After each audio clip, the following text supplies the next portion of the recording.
اذا كنتي كتعاني من الحشمه ولا الرهاب الاجتماعي، من مورا هذا الفيديو غادي تنسى شي حاجه سميتها هاد الجوج، حيت بكل بساطه غادي نقدم لك اهم الخطوات او المراحل الاساسيه للتغلب على الحشمه او الرهاب الاجتماعي. ولكن قبل ما نبداو ما تنساوش ديروا لايك، اشتراك، شي كومونتير زوين وليتس جو. دابا الا جينا نهضروا على اسباب الحشمه فراه كثيره بزاف، الا قلتهم ليكم كاملين وما غادي نفيدكم بوالو.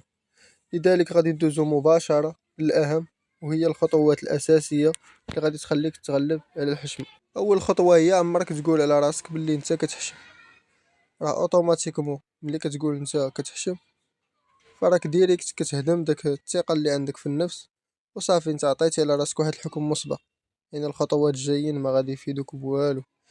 يعني مع راسك انت قول باللي انا ما كنحشمش وعادي نقدر نتحط في اي موقف ونهضر فيه عادي. ندوزو لثاني خطوه، وهي انك في اي حوار مع شي انسان متبقاش تفكر كيفاش كيشوفك الشخص الاخر.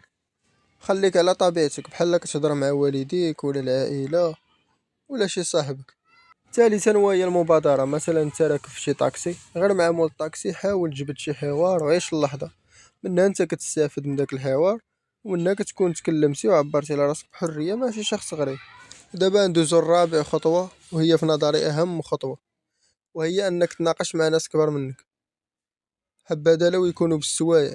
مثلا نعطيو مثال غير بعائلتك، جاو ضياف عندكم، انت حاول تجلس معاهم. انا عارفك كتسد على راسك في البيت وكتدخل وكتهرب من داك النقاشات اللي كيدوروا، ولكن هادوك راه غادي يفيدوك بزاف.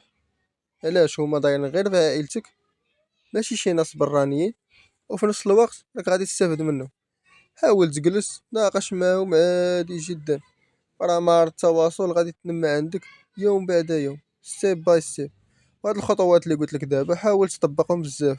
ماشي تشوف شي نهار حاولتي تجبد شي حوار وما صدقش تقول لا نفقد الامال وانا فيا الرهاب الاجتماعي والحشمه. لا، حاول اصاحبي، مع التجارب غادي تستافد وغادي تنمى عندك مهارة الثقة في النفس مع الحوار، مع كيفاش تجبد حوار، التواصل. بزاف د المهارات كيتنماو من التجارب. وهادشي كامل اللي دوينا عليه دابا في هاد الفيديو، وهاد الخطوات ديال كيفاش تغلب على الحشمه والرهاب الاجتماعي غادي تطبقوا في حاله وحده، هي انك انت خصك تكون واثق من راسك. ميمكنش انت من راسك ما واثقش كتسنى من انك ملي غادي تخوض شي حوار الناس غادي يثيقوا فيك غادي يكونوا متحمسين انهم يهضروا معك. اوتوماتيكمون غادي تبدا تبان مرتبك حيت انت مع راسك وما تايقش فيه. كيفاش كتشوف الناس غادي يثيقوا فيك؟